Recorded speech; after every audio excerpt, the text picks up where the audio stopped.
Alex, thank you for joining me. Um, you're the author of Rest: Why You Get More Than Why You Get More Done When You Work Less. Uh, Alex, why did you write the book? And tell us a little bit about yourself. Sure. As for myself, I live in Silicon Valley, where I've worked as a sort of technology forecaster and sort of consultant for sort of a number of years. Most recently, with a nonprofit called 4 Day Week Global, which helps organizations do 4 day work weeks. Now, how I got interested in sort of rest is, this was sort of I wrote the book that sort of I needed for myself, or maybe that my younger self sort of could have used.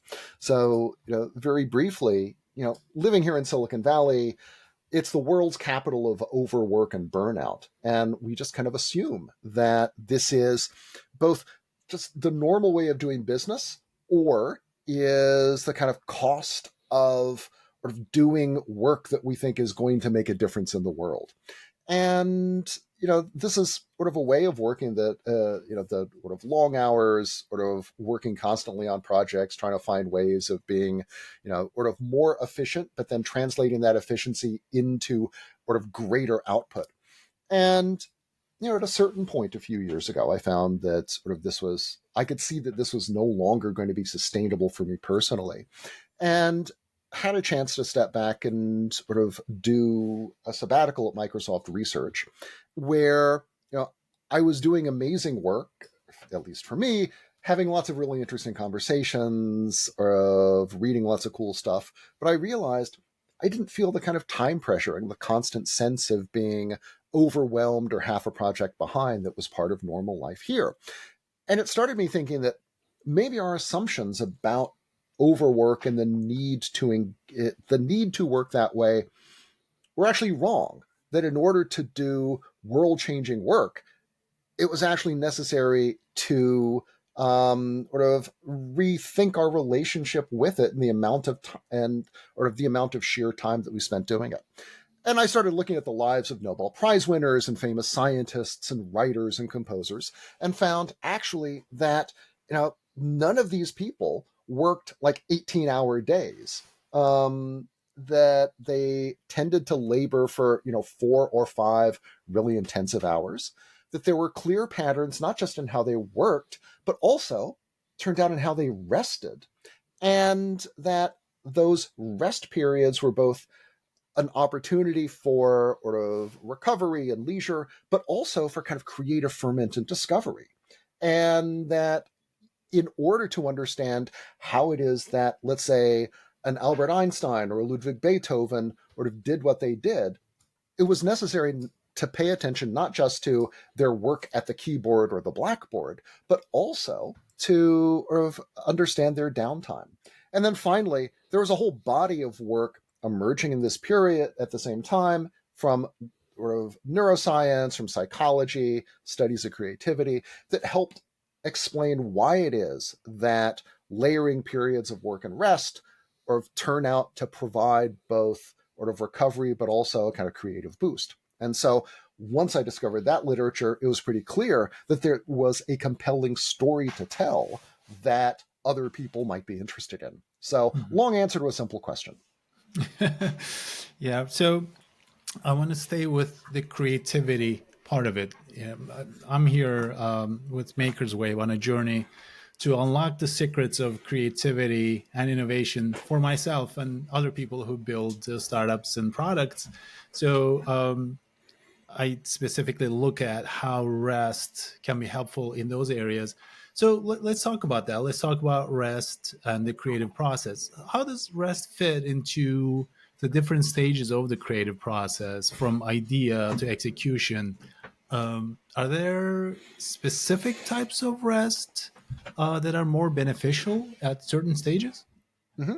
So there is, if you think about sort of the creative process, people like Graham Wallace, the sort of 20th century psychologist, talked about there being 4 stages, right? A kind of preparation stage where you're doing a bunch of work that's the kind of conscious labor part of it. And then there's an incubation phase where kind of the subconscious mind is sort of working on sort of a particularly knotty, sort of difficult to solve part, and then a moment of illumination. And then finally, there is sort of the validation phase where essentially you kind of verify that this thing is actually, that your solution works and sort of can be sort of applied in sort of whatever context you're operating in. Now, I think that the place in which rest is most vividly a part of the process and contributes to it is in that incubation and illumination phase. And this is where you hear stories of people of have aha moments in whether it's in the shower or whether it's on a long walk or perhaps on vacation. Something like 20% of startups are built on ideas that founders say they have during a sabbatical or while they're on vacation. And so looked at this way, I think the rest and downtime turn out to offer sort of our creative minds, in particular the parts that are really good at lateral thinking, at at looking at ideas or looking at problems from a different angle, trying out sort of novel combinations of things in search of an answer. Our subconscious can be really good at that. And if we give it time during these periods of rest, then we increase the odds that we actually will come up with solutions to these problems. I think it was Hermann Helmholtz, the 19th century physicist and mathematician, who said he was talking about a solution to a particular problem that he had that occurred while he was out hiking. And he said, that I hate to admit it, but or of my unconscious mind is actually a better mathematician than I am because it was able to solve a problem that had eluded my conscious effort for ages. And, we all have small versions of that every day, right? You're trying to remember the name of the actor who was in the movie and the TV show and the other thing, and it's on the tip of your tongue. But then 5 minutes later, you're doing something else and you remember who it is. It was Scarlett Johansson or whoever. That's a small version of our subconscious mind working on ideas even when our conscious attention is directed elsewhere. And while this is not something that we can do on command, it is something that we can learn to better support. Now, as for what kinds of times, what kinds of rest are particularly well suited for sort of supporting this kind of work, it is, I think, it's often physical, but cognitively lower intensity. So, things like walking, hiking, gardening, sort of going to the gym. These are things where you don't where you can kind of put your mind a little bit on automatic so that you can let ideas kind of run around without without a lot of supervision, and give your mind time to try out things to explore without particular effort. So on a daily basis, those kinds of things are sort of especially valuable. It's also the case that having serious hobbies turns out to be really good for creative and especially kind of obsessed people because it provides a useful kind of counterbalance to sort of busy lives and a kind of permission structure for rest that is often difficult for us to find. But at the daily level, something as simple as a regular walk, as sort of time, time on the yoga mat or the gym, these are things that can provide a tangible boost both to our wellness, but also our ability to be creative and to solve problems. Mm-hmm. Alex, you talked about the 4 stages. I learned about those stages as well. the most interesting stage to me is the incubation part, where it is this black box, but what happens inside the black box is kind of unknown, but the secrets are in that black box.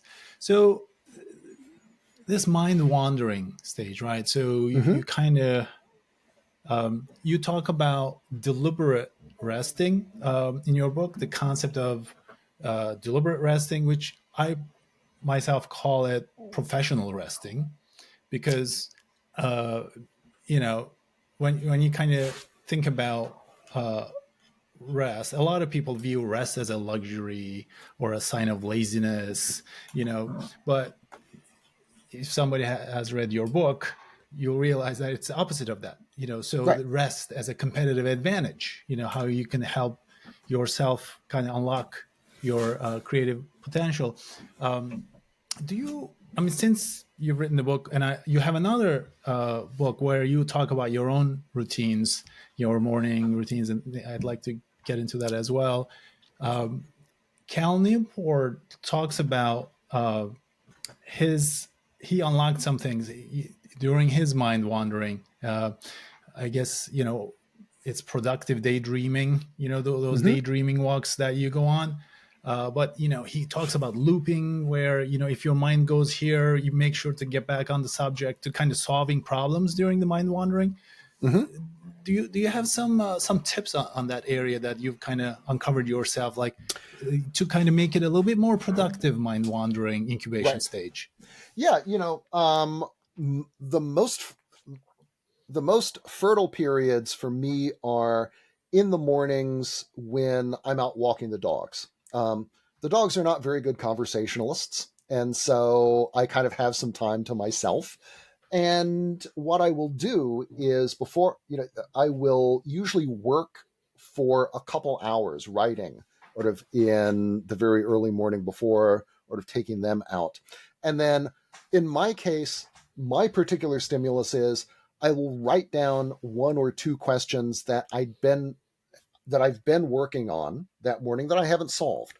And these can be as simple as, how do I make the shift from point A to point B in or of this chapter? Or how do I organize a particular argument? And take the dogs out. And I have a notebook that I carry sort of around with me sort of all the time, whenever I go out on these walks. And simply, and being out on the walk, and I think having the notebook provides a kind of cue that sort of to or sort of to my creative subconscious while I am out wandering around and mind wandering, that this is an opportunity to sort of work on these problems that I haven't solved, and sort of and to potentially come up with sort of some new approach, some new angle. As soon as I have the idea in mind, I write it down, because I find that I am highly likely to forget it, because because my creative mind, after it's solved a problem, loses interest in it. It doesn't care about remembering it. It wants to go on to the next thing.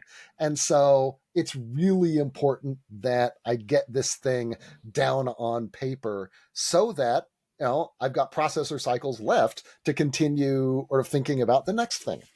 And the sort of and the other important thing is that I think that when we're out, our creative minds are interested in solving problems that we've been working on really recently, that have that are unsolved. And so, like, when I take the dogs out after dinner for the walk, I haven't been working on stuff, and so I tend not to have these kinds of aha moments or experiences. And that's because my kind of working memory isn't loaded up with questions about how do I handle making, sort of moving from the discussion of sort of Sabina Sonnentag's work on or to programmers and creativity, to this work on or to creativity and leisure. And so, and so as a result, that's really just a walk and I listen to podcasts or something. The one other thing I will do sort of in those morning sort of walks is I have a hard time really effectively mind wandering if I'm listening to music that has lyrics that I understand. So it's either instrumental stuff, sort of classical, or like if it's in Latin, for example, sort of that, sort of that voices singing Latin, I treat, my brain treats much more like musical instruments. And so I'm not distracted by or of an F, I know I can't decipher them. So my brain doesn't try, and it's not sort of distracted in the way that you can be distracted when you overhear a conversation. So, but that's what I do. I took your advice on the music selection. A lot of people say don't listen to music, right? Because if you're trying to come up with ideas, it's gonna mess up the process.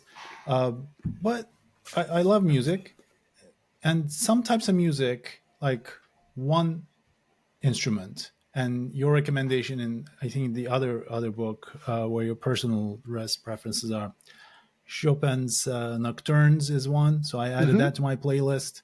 The other one was Bach's Cellos by Yo-Yo Ma. I added that as well.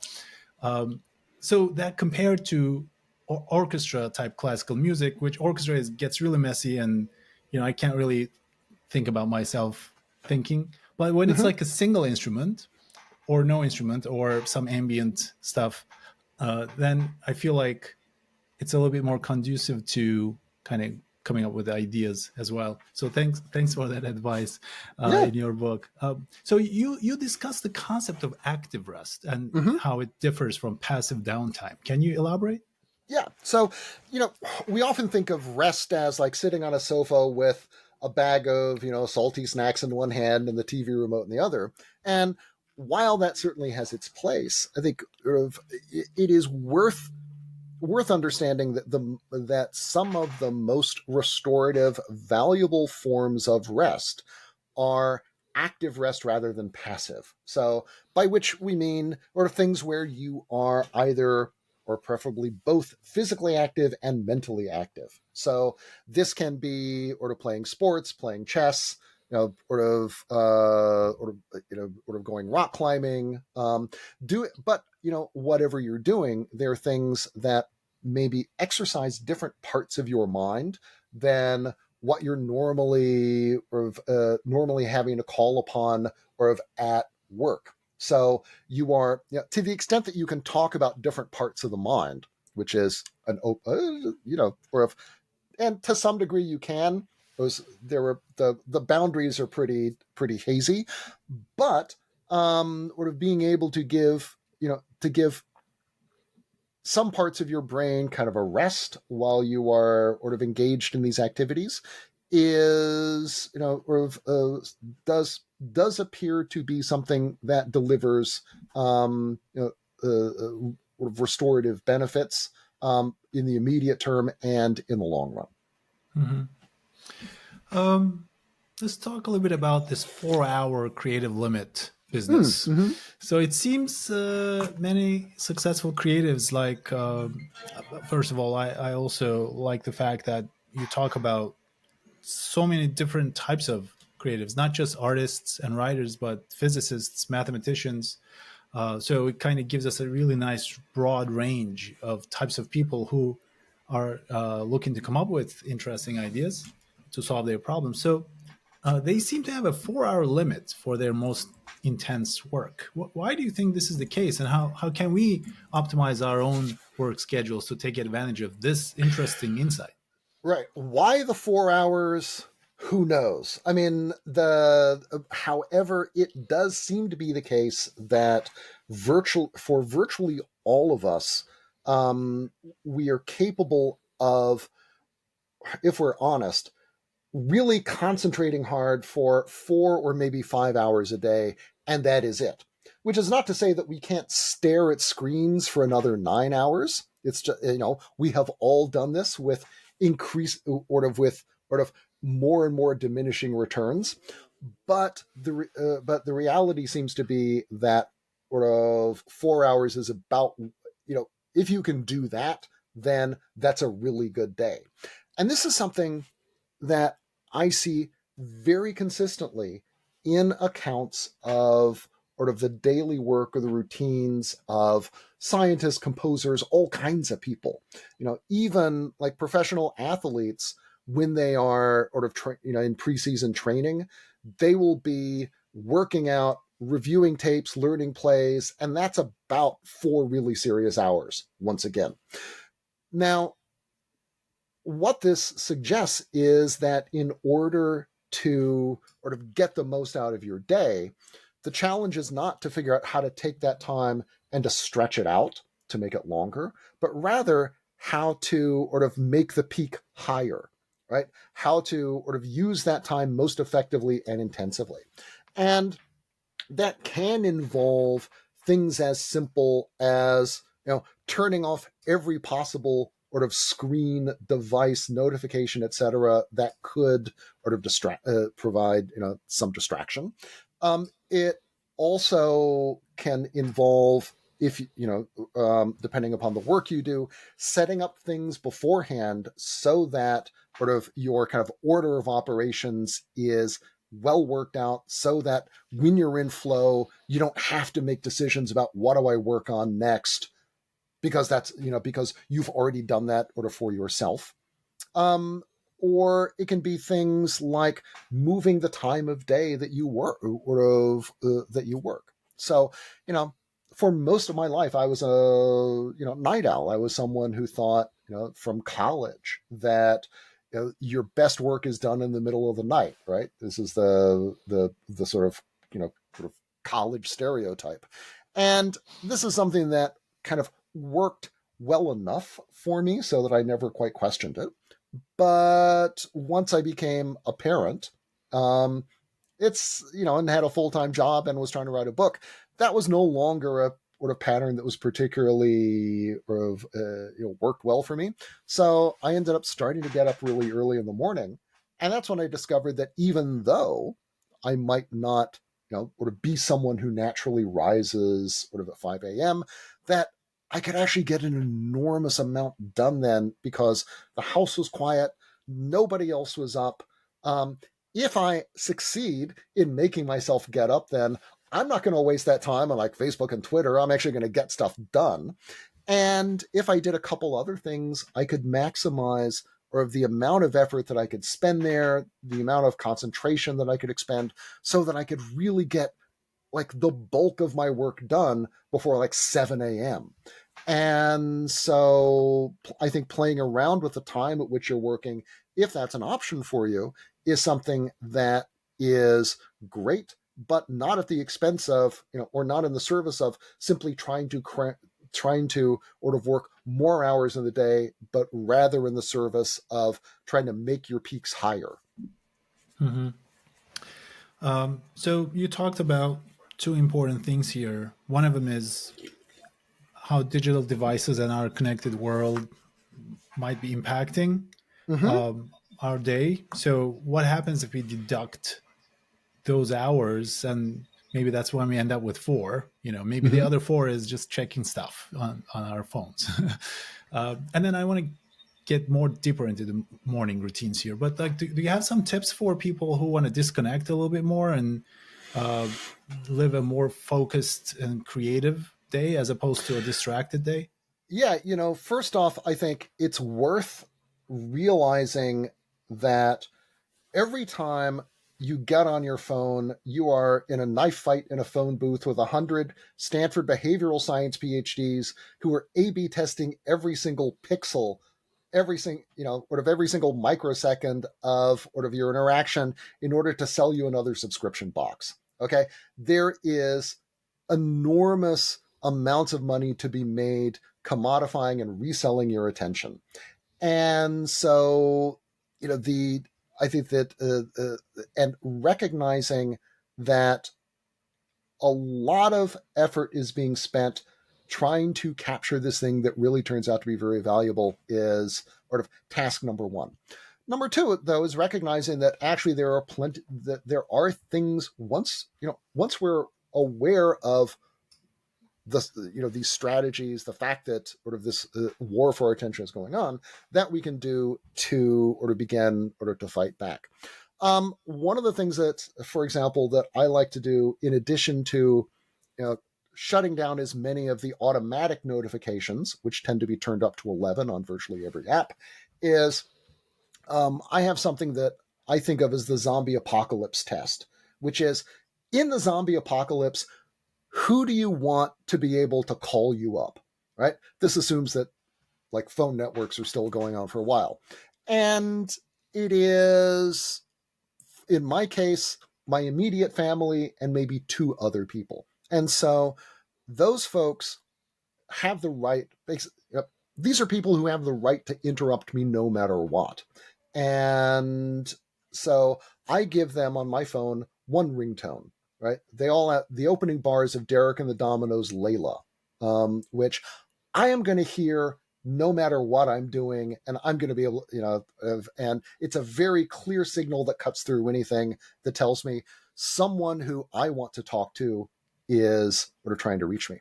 Everybody else is either silence or, for work colleagues, like the opening bars of one of Yo-Yo Ma's solo or cello sort of pieces, which easily live at the edge of my attention, and I can sort of shut off without sort of particularly having to think about if I'm in flow and working on something else.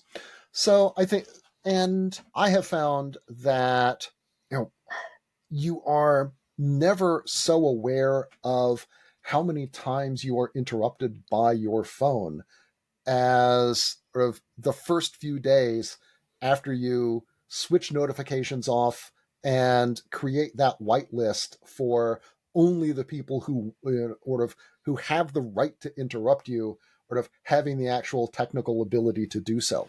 And then I think that there are, so that's, in an era when our phones, when our offices live on our phones and in our pockets, I think that's the first essential thing.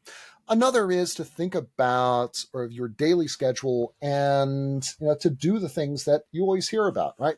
Having, confining your email interactions, let's say, to 9 a.m. and 3 p.m., or doing it discrete times per day, depending upon the kind of work that you do. And the other thing that I find is, in addition to scheduling those kinds of interactions, which really come down to thinking about uh, essentially blocking off times a day to deal with this kind of message versus this other kind of message, task A versus task B, is to have there's a program called Freedom, which uh, essentially breaks the internet for you in smart ways. So, from during working hours, uh, in the morning, you can say, I need for my work to be able to get onto GitHub, but nothing else. And then in the morning, I need to be able to spend a little time on Wall Street Journal and a couple of other things. So you essentially build lists of things that you allow yourself to interact with during the day and nothing else. And by doing that, it just reinforces the work pattern and habit that allows you both access to the information you need, but helps filter out the distractions that you don't. So those are the things that I would recommend. Mm-hmm. So you talked about your morning routine here. It seems like morning routine is an extremely important element of a creative day. And it seems like in your book Rest, it plays a big role. So you have your routine. I've been reading different kinds of people have different routines. You give many examples in your book about various scientists. So could there be actual elements in a morning routine that would make it effective for people, and could it be customizable as well, or does it need to be a little bit more rigid, like mine is? I joined this 5 a.m. club. Hmm. I actually now wake up a little bit earlier at 4:45. In your book, I forget the guy's name now, but he's saying he doesn't get out of bed for a while. He wants to be in that in between state of consciousness and sleep. So I've been trying that the past few days. Hmm. So hold on, let me just stay in bed for another 10 minutes and see if I came up with any ideas in my dream or something. Like I'm trying to experiment with that now. Right. But what, how can people um, use the morning routine effectively? What are some of the components to Right. it? Okay. I think you were referencing Hans Selye, who is the sort of Hungarian Canadian sort of physiologist who was the first person to really study stress scientifically.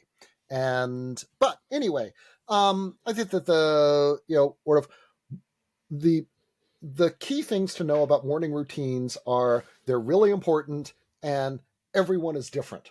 So I think that personally, I am of the opinion that there is something unique about the pre-dawn hours that allow us a level of concentration and sort of, I don't know, access to our subconscious or creativity or something that is unique, right? I think there is a reason that in monasteries around the world you have services happening at 4 or 5 a.m.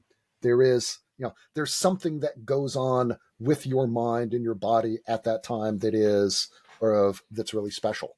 I think that it is worth experimenting with, and particularly sort of what kind of Okay, first off, in those periods, is it better across your day to spend some of it doing deep work or let's say doing exercise? Right, Twyla Tharp, the choreographer, 5:30 in the morning, she's hailing a cab and she's going to the gym every day. I have sometimes I've experimented with my kids who are both pretty serious athletes getting up before dawn and like going kayaking, and I sleep the whole rest of the day. So, I mean, I am literally out until like 2 p.m. after I come back. So, for me, exercise is a pretty low priority. And so, or of my body is just, or of, calibrated to for cognitive work rather than sort of shooting the rapids. However, I think that the challenge for each of us is to figure out, is it deep work, is it exercise, is it sort of maybe something else that is sort of that's especially valuable to us, right? Or of personal, whether it's journaling, reflection, or of or something of that sort. I think that also um, you want to try it for. It took me about 3 weeks or so of getting up early before it really started to feel like I was getting and seeing real benefit from doing so. So I think you need to give it a little bit of time and sort of observe. The other important thing is that early a successful early morning starts the night before. In that, for me, the last thing I do when I'm writing in the evening is I will set up like the whole next day, like what I'm going to wear. I'll write down the two or three things to work on, or if, when I lift up the lid on my laptop the next morning, set up the coffee pot so that I don't have to make a decision until my hands actually like hit the keyboard and I start typing. And I will also, as many authors do, stop in mid sentence the day before. And this is valuable because for a writer, there's nothing worse than just confronting a blank page and having to, sort of having to deal with filling that emptiness. And so finishing a thought serves as a kind of warm up exercise, but it also serves to kind of tempt your creative mind, sort of the night before, to keep thinking about the next paragraph and the next section. And I will often have the experience of writing something, sort of at 6 in the morning and then looking at it and wondering, where did that come from? Like, that's a really good idea, but did I have, I mean, apparently I had it because I'm looking at it right here, but it feels like transcribing an idea that like my that I dreamed, rather than sort of rather than having sort of arrived at it through conscious effort. So for all of those reasons, from sort of making the morning go easier to sort of making it harder to come up with excuses to sleep in because, oh, the coffee's not set up, etc. No, all that's taken care of. Sort of setting up the night before, I think is a great way to increase the odds that you'll have a successful morning, no matter what that looks like. Mm-hmm. I want to talk about the role of meditation in rest. You Mm. mentioned Twyla Thorpe. She has an interesting comment in her book, which is the opposite of meditation. So I guess it's mind wandering, the Hmm. opposite of meditation, and mindfulness, meditation, right? So they kind of go opposite. And I also started experimenting with this, using one at one part of the day and the other in another part of the day, kind of a thing. So, and also read about some types of meditation are not so good for creativity, and some types of meditation are good for creativity. What are your thoughts on this? Like how meditation can play a role in a creative life? Hmm. Well, I think that the particular types, I need to learn more about this, but I think that the sort of I would not be at all surprised if there was such a correlation. I do think that it feels to me in some ways that of sort of meditation and mind wandering can be seen somewhat as opposites, right? One, in one you are sort of neither observing mental states nor trying to, let's say, sort of clear your mind or think about sort of focus on, let's say, your breathing or sort of some other thing. But I think that the sort of that I see it as I see meditation both as sort of valuable as sort of a technique for calming and better understanding the mind, but also for me, I think if you can, it's also sort of a way to build up your capacity for sort of being able to focus. I think that if you can, it's almost like if you can sort of clear your mind and think about nothing for sort of even a second, you can think about one thing for a really, really long time.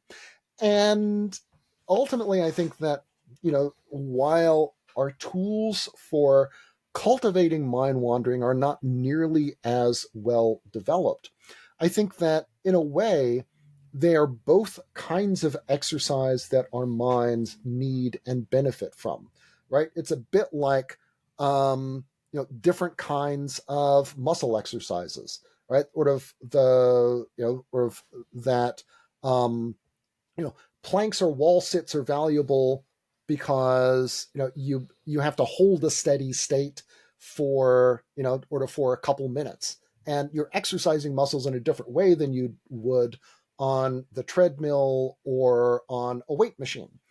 And however, sort of you get benefit from both of those, right? From the, what is it, isometric? No. Anyway, from the from the static holds and from the dynamic lifts. And I think that if you want to sort of to be your both creative best and your productive best, to be able to sort of cultivate that capacity for ideas sort of in those apparently idle hours, and also to be able to take those 4 hours and use them really, really well, then being able to that, I think that sort of practicing meditation and also making space for mind wandering sort of is the way to go. Mm-hmm. Alex, let's talk about naps and sleep. Yeah. So, professional naps, professional sleeping, right? Oh, was it in your book? I read so many books at the same time. Sometimes I mix like which information is in which book. But was it in yours where if you nap 5 hours after you wake up, it's more creative. If you nap 6 hours after you wake up, it's a little different kind of nap. Was that in your book, or that's in your Yeah. book, So right? yes, that builds on the person who sort of did that work was or a psychologist named Sarah Mednick, Hmm. who was the first. There's a whole lot of research or and like techniques that have been developed for to study people with sleep problems or to study sleep patterns, which mainly have been applied to people sleeping over, sort of overnight, right? And Mednick was one of the first to say, hey, we can take these tools and we can apply them to sort of napping, and maybe there's some things we can discover. And so, to some degree, you can use the timing of naps to give yourself a little bit more of a creative boost versus more of a physical restorative boost. Now, these are not gigantic differences. They are measurable, but they're not huge. But I do think that it is certainly you know worth knowing about on the sort of theory that every little bit can help. But I think that whether you are, that the but maybe the most important bottom line with naps is, number one, they're not just for like toddlers with little yoga mats. And second, that regardless of when in your day you do them, naps have benefits that both play out in the immediate run, but also seem to benefit us over the long run. Right? People who nap also tend to sleep better at night if they've done if you do it on a regular basis, and you have in the long where if you are less likely to sort of fall prey to sort of dementia, to other kinds of chronic diseases late in life, and sort of generally to age healthier, which is something honestly I've been thinking a lot more about or of now than I did 8 years ago when the book first came out. um, but I think that the only bad nap is the one that you fail to take. um, so, have you tried lucid dreaming, Alex? I have, you know, not not not really successfully. I mean, I know that there are people who swear by it, and Edison and Salvador Dali kind of did a little bit of a version of this.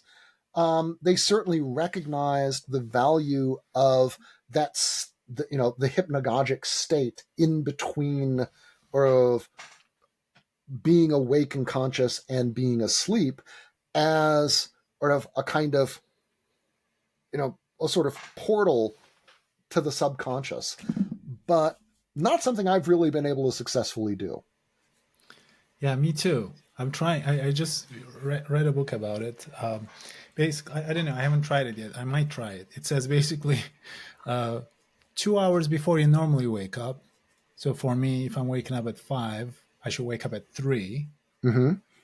and then just like go to the bathroom or something for like 15 minutes, then come back to bed. Yeah, like do something, 15 minutes, and Mm-hmm. then set your mind to the problem you're trying to solve. Because at this point, it says the restorative sleep has been done. So now we're about to enter the REM stage where the dreams Okay. happen. Right. And then set an intention for the problem you're trying to solve, and then come back to sleep. I don't know. I might try it. It seems like it might work, but I don't know.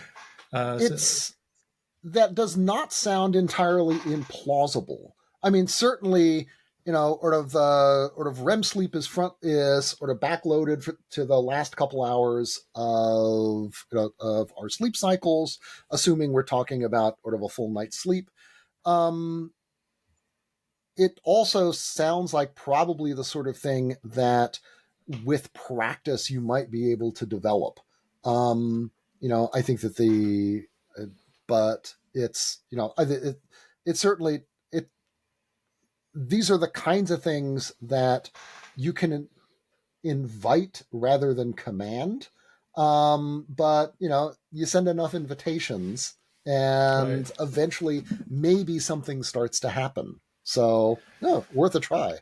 It is. I mean, earlier in my career, when I was a young software engineer, a long time ago, I was working on this one programming problem for 2, 3 weeks, and I couldn't solve it. It was like I was trying to figure out a really hard algorithm.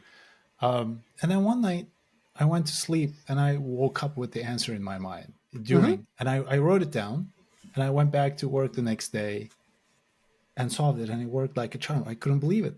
Yeah. It never happened since. Right. No, look, it is not at all implausible, right? The number of accounts of people solving problems in their sleep, the number is sort of legion. There are lots of us, there are lots of times when we will dream about things that we're working on.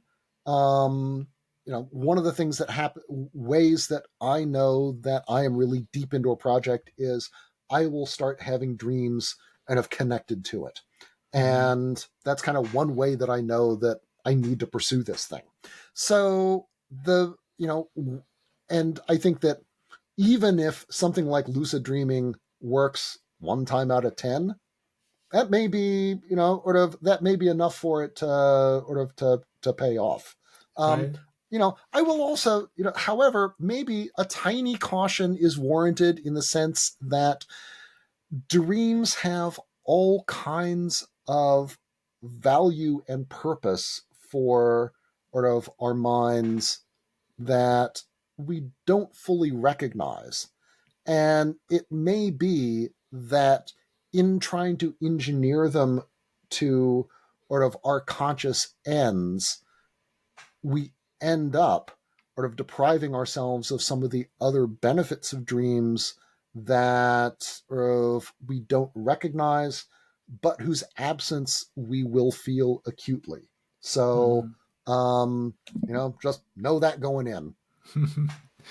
Alex, let's talk a little bit about exercise and creativity. Even though you mentioned, which I feel the same way as you, that you don't necessarily work exercise into your own morning routines that much. For me, if there are waves, I like surfing. A lot of the times there aren't waves on the East Coast. Walking is my other exercise. I can't run. I don't want to do anything else, honestly.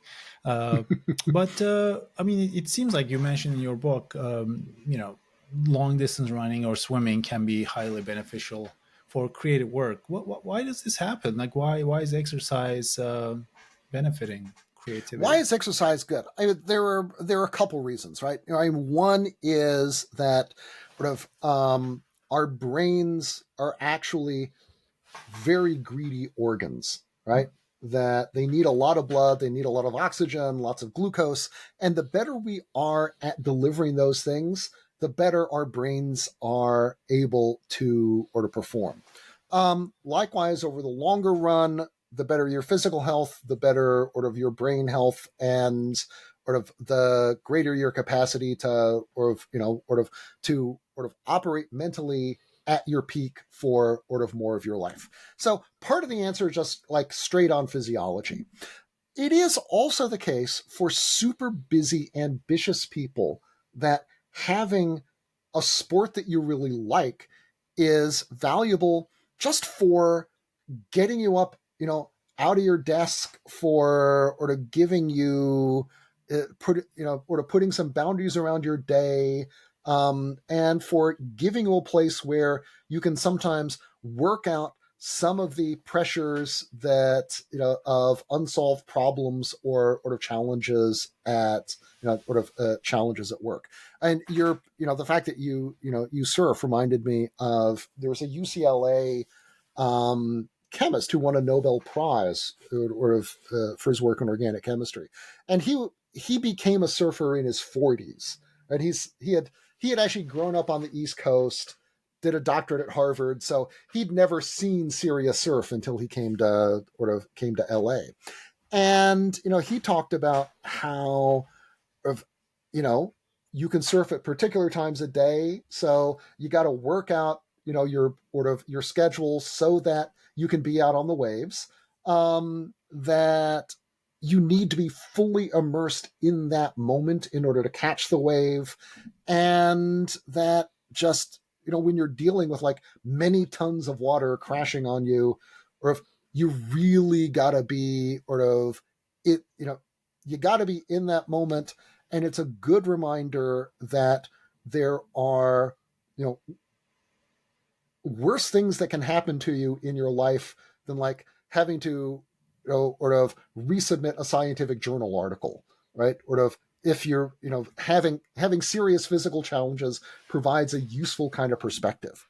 And in fact, he was part of a much bigger study of scientists who found that the most accomplished scientists over the course of a decades long study were the ones who were the most physically active and had these serious sports.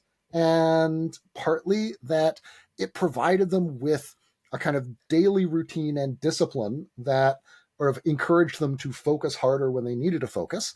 That it also meant that they were physically healthier. They also seemed to be a little bit more adventurous.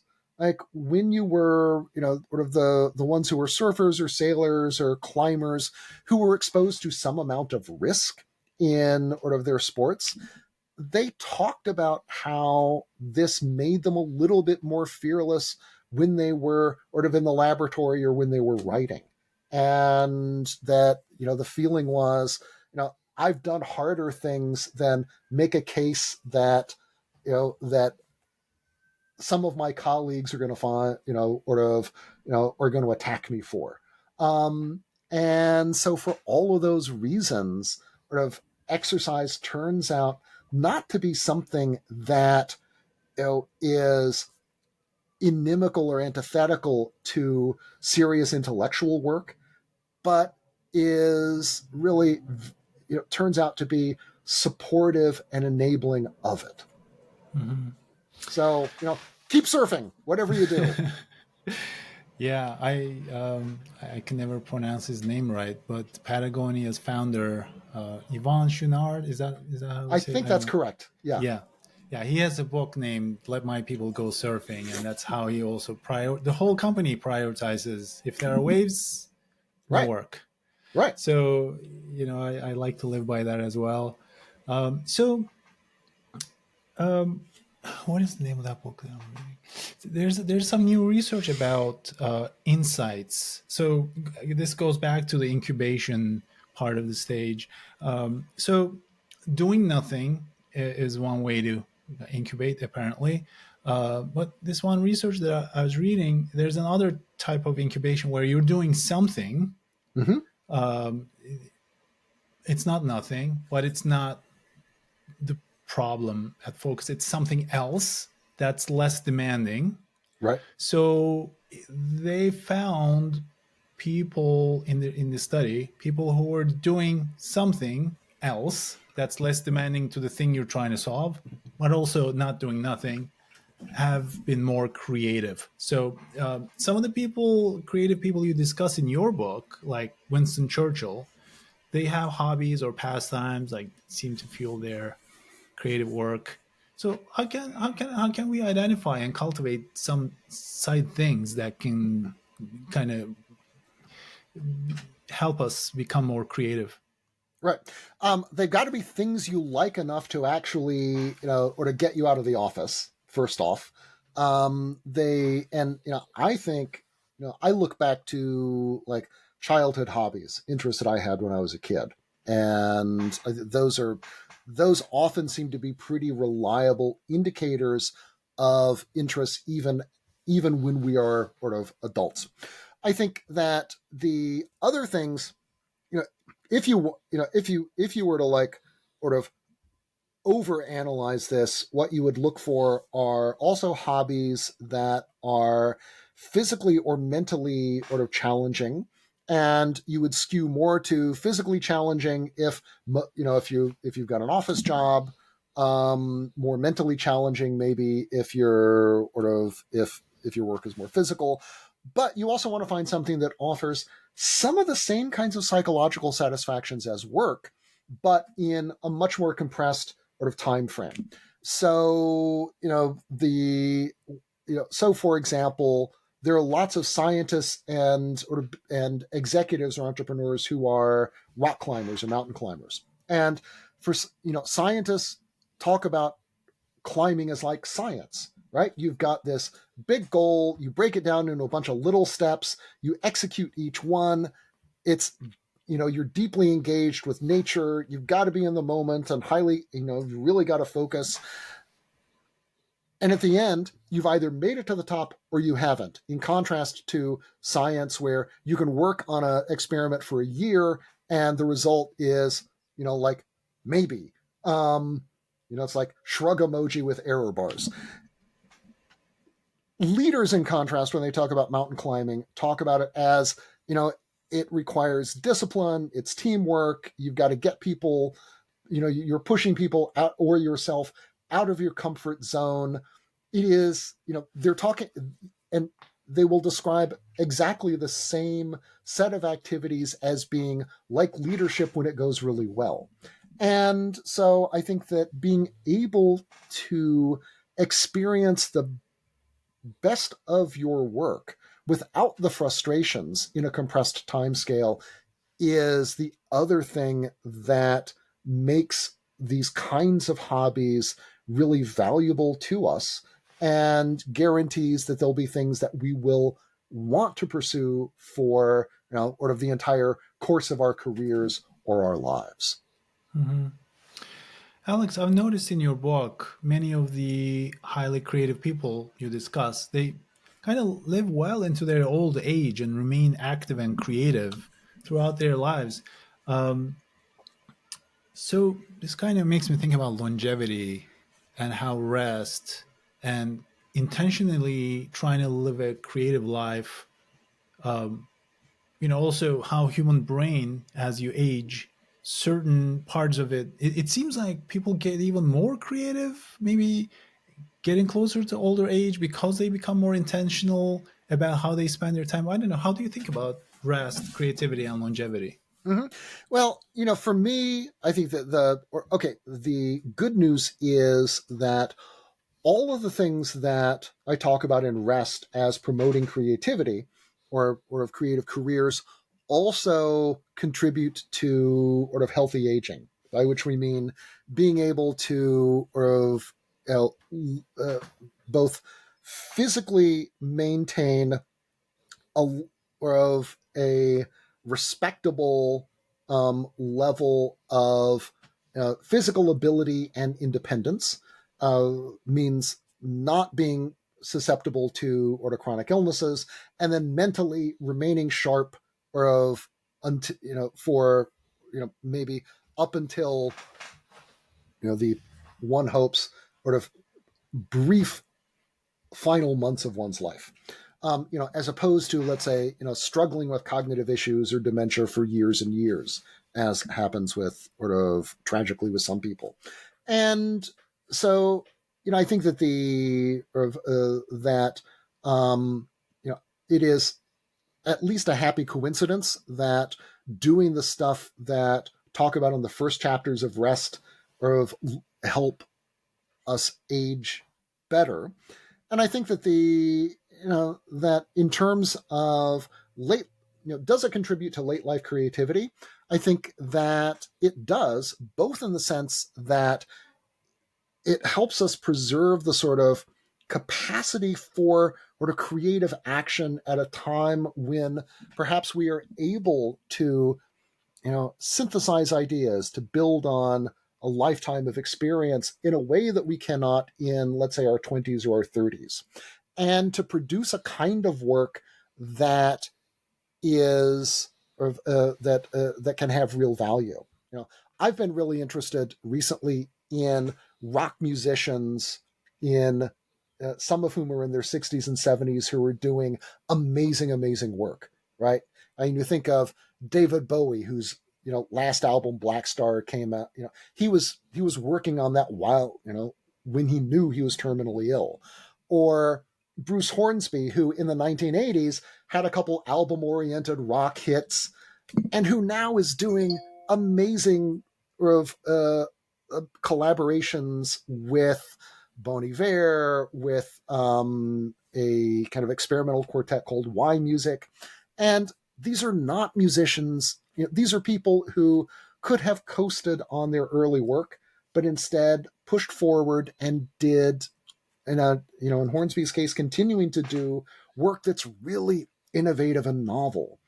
And I think it is a lesson to us that even in fields that we think of as the domains of the young, like music, and one hopes, like the tech industry, that there there is a space for people who are later in their years and later in their careers to do striking original work that that moves the needle of the world, and sort of also helps them sort of create meaning in their own lives and do work that they find, sort of for which they can be proud. So, I think that the lesson of all of these is continue experimenting. I think that an openness to novelty, to new collaborations later in your career is one of the essential ingredients of late life creativity. But, the one thing you should not do is buy into the idea that, as Mark Zuckerberg said in his 20s, that, people, people under 30 are just smarter than other people. I kind of wonder what he says now, He but said that? it is, he did. Yeah. Oh my God. He was like 25 or so. So, you can kind of be forgiven when you're young saying such a thing. Unfortunately, we have also built an entire tech industry in which, to an unfortunate degree is premised on 23-year-olds making 29-year-olds feel obsolete. And this has and unfortunately downgrades the market value of a lot of people who have a lot to give. So don't listen to that, and don't believe that once you've hit 30 that your creative life is over, because it absolutely does not have to be. I like the sound of that, sir. You talk you Yeah. talk about sabbaticals, which I find kind of interesting and also impossible. You also talk about time spent abroad, how it can be highly beneficial for creativity. What is it about these experiences that seem to promote creative insights, and how can people who uh, would like to replicate some of these benefits, but they can't take extended time away from work? First off, I think that even brief sabbaticals can really be valuable. Even sort of the 6 months or a year that academics are able to do, that is really unique to their world. But being able to do even a week on a regular basis, the way that Bill Gates did when he was running Microsoft with his Think Weeks, those can be you know those can be super useful. The an important part of making a short sabbatical valuable, though, is to go somewhere else and, as much as possible, to be undistracted by your inbox, all the like normal stuff, right? You want to you treat it like a retreat, basically, right? It is an opportunity to put yourself in a different place, in a different mind space, so that you can think differently about big ideas in a way that you can't when the phone is ringing and there are 6 different Slack messages and 20 tabs open on your browser. As and now the longer you can make this, I think sort of the better. There comes a point where sabbaticals shade into career breaks, and there are some people who are like away from sort of their original careers, sometimes for years, who will come back and be able to draw on that experience in ways that give them a whole kind of second life. Um, Most of those are kind of unplanned, so I wouldn't. I'm not sure that I could advise on, if you wanted to take 5 years off, how to do that well, but certainly you can do a week or two well. As for the going abroad, this is the key here is to go someplace different and stimulating that's not totally alien, so that you don't have to spend like all of your mental processor cycles trying to figure out like how to like order food and get back to where you're staying, but instead sort of you can take so that you can sort of deal with that stuff without too much trouble, and therefore be able to appreciate the really interesting different things that you're exposed to, and to sort of let that kind of soak in, and and work its magic on you. And so I think that you know for each of us it will be what will feel different but not overwhelmingly alien is going to vary depending upon sort of everything from our backgrounds and the language and sort of the languages we speak, to just our own like personal comfort levels with or of with different food, or of or other everyday things. But if you can find that kind of place, then being there, particularly if you're able to have a sabbatical or to do, and even just as well to do some work there, can be super, can charge up your creativity over the long run, in way, regardless of whether you are, an engineer or a fashion designer or some other kind of creative. So three fields for whom there are articles that that Adam Galinsky and a couple of other people have written, sort of looking at like creativity and sabbaticals and time abroad. So, Mm-hmm. Yeah. Alex, this morning when I was kind of going through the book here, in the beginning, the problem of rest chapter, so I took some notes about the Spanish neuroscientist Santiago Ramon y Cajal. I guess mm-hmm. that's how he. I found it interesting. This was in the 1800s, I believe. His observations on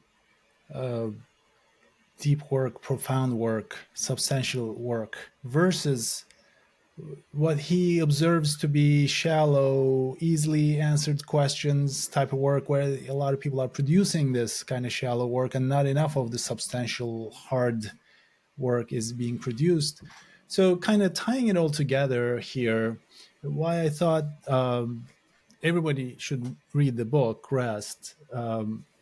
Creators, makers, builders. It's about kind of finding inside you the capability to produce substantial, innovative, difficult, hard work that is not easy to create with our distraction-filled world. So we need a different way. So, and I really liked everything that you talked about in the book. So thank you for joining me. Our final question: what are some of the projects that you're currently working on and you're excited about, and you'd like people to know? That's a great question. I've been working with 4-day week global for the last couple of years, sort of working with organizations to implement 4-day work weeks. The idea being that this is a way to make rest available at scale to lots of people, right? All too often, it feels like building more rest into our lives is something that we have to do, of either in conflict with sort of our demands at work or our colleagues. And one of the great things about a 4-day week is that it turns what normally is a zero-sum game into sort of a win-win, because it's now the case that everybody works to create efficiencies that you can give back to everyone, or that everybody shares. And I think that there is an important social dimension to rest that I didn't really talk about in the book, but which I think now is sort of is pretty important. So the last couple of years have been spent sort of working on that, and I'm gearing up to do, I think, to do the next book. So it's been, you know, a new edition of Rest came out just at the beginning of the year, but it's been, what, 4 years since my last one came out. So it's really time to get serious about doing the next book. What is it? Can you talk about it, or is it a secret? Um, what I want to write about is popular music, what rock music teaches us about creativity. Right. In Rest, I talk about Nobel Prize winners and composer, and like classical composers and folks. And what I've realized is that there is an enormous amount that we can learn about contemporary creativity by looking at the lives of popular musicians. And so, like, starting with sort of blues and jazz in the 40s, early rock in the 50s, up to sort of the present. And the great thing here is that, this is music that we're all familiar with. It's also the case that we have, unless you are a total music fanatic or that, there's an awful lot of misunderstanding about sort of how creativity in music works, right? We have this kind of image of rock musicians. The life of a rock musician is you wake up at 3 p.m. and a pile of groupies, and albums are recorded in this kind of blur, this sort of drug-induced sort of manic blur. And good music does not happen that way. It is a much more organized, disciplined endeavor that actually offers lessons for all of us. Furthermore, there are things that we can learn about collaboration, about the wide span of creative work, things I think that we can learn about, where creative work happens. Right, the music industry is the first place where, like, the central equivalent of the office, the great recording studio, was replaced with its home equivalent. And most albums these days are not recorded at Abbey Road or East West Studio, but in the equivalent of home offices like this, and they sound amazing. So things we can learn about creativity and technology, but also from the likes of Bowie and Hornsby and others about how to stay creative across the entire span of our lives in an industry that assumes that you've got to be young in order to make a contribution. So, so that's what I want to write about. Well, I'll be looking forward to reading that, Alex. Great. Thank you for joining me. Oh, thank you. It's been a real pleasure.